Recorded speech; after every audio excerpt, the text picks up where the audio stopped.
Satan sa panahong itinakda ng Diyos, siya po ay pansamantalang maghahanip.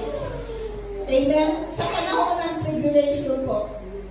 At yan po ang gagawin niya. Lahat po ng hindi sasamba sa halimaw na ito ay ipapapatay. Amen? Ganun po kahalaga yung worship.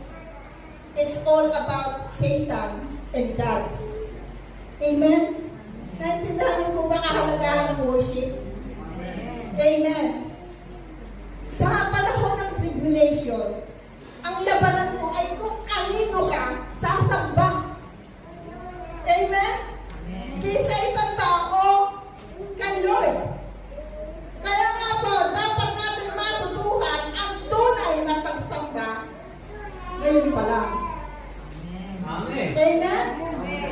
E paano magsasamba kung wala ka namang Word of God?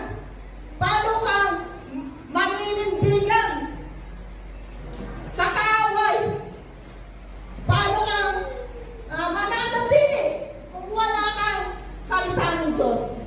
Ang loyalty, mga kapatid, loyalty natin sa Diyos, ang faithfulness natin sa Diyos, ang sincerity natin sa Diyos,